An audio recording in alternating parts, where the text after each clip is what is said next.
friends ya. Dan yang terakhir ini Toba ya. Jadi Toba ini udah lama juga kita nggak bahas-bahas lagi. Dan Toba juga salah satu saham yang ada di Active Watches yang tadinya positif performance-nya, tapi karena ada perubahan narasi berubah menjadi negatif ya. Jadi cukup dalam dari pertama kali kita call di Juli tahun lalu. Ini masih ada datanya, nggak kita hapus, my friends. Nah, kenapa tidak dihilangkan dari Active Watches setelah turunnya cukup dalam? Karena kalau kita perhatikan sepertinya narasi yang terjadi di market ini kita lihatnya nggak sepenuhnya mencerminkan kinerja keuangan si Toba nih, my friends, si TBS Energi Utama ini nih, my friends. Jadi kalau my friends perhatikan, kalau my friends coba cek secara mendetail dari presentasi terakhir perusahaan ya, my friends bisa lihat dari sisi waste management itu kontribusi ke revenue itu sudah besar loh sekarang ya. Jadi kalau kita ngomong beberapa kuartal yang lalu kontribusi dari waste management itu belum terlihat, ini sekarang sudah terlihat dan kontribusinya itu sekitar 39%. Jadi ketika membicarakan emiten-emiten yang mulai transisi dari batu bara salah satunya ke energi baru terbarukan, Toba salah satu yang memang secara progres itu terlihat sangat signifikan ya karena impact-nya ke revenue itu udah langsung kerasa dan sekarang posisi sekitar 39% nih kalau my friends lihat.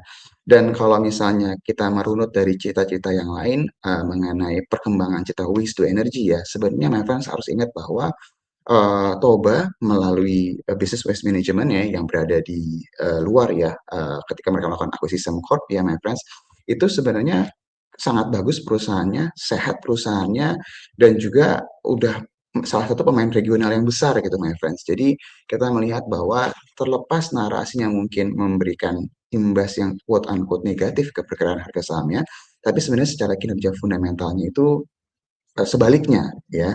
Jadi kita expect seharusnya ketika ini sudah mulai mereda sentimen negatifnya, terus juga kalau my friends ingat beberapa waktu lalu dari sisi manajemen melakukan buyback juga harga Toba, ini kita harapannya kalau melihat dari keadaan ini harusnya pergerakan harga sahamnya sudah bottoming ya, sentimen negatifnya my friends ya.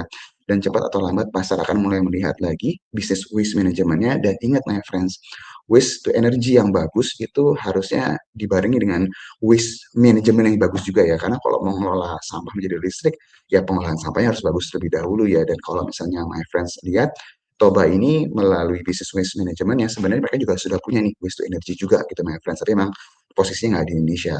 Cuma baik lagi kita melihat ketika nanti narasi waste to energy sudah mulai berjalan dan beberapa proyek sudah mulai berjalan kita melihatnya sentimennya cepat atau lambat juga pasti akan berimbas ke Toba ya karena kalau kita lihat Toba dari sisi kinerja keuangannya masih positif, terutama waste manajemennya bagus banget performancenya, dan dia juga sebenarnya juga punya bisnis waste to energy juga ya, memang belum kerasa imbasnya ke Indonesia aja nih my friends. Jadi cepat atau lambat, terlepas pergerakan harga sahamnya mengalami penurunan dari narasi yang memang mungkin membuat sahamnya turun, kita expect seharusnya cepat atau lambat juga pasar akan mulai melirik kembali waste manajemennya Toba yang harusnya bisa jadi driver Toba dalam beberapa tahun ke depan.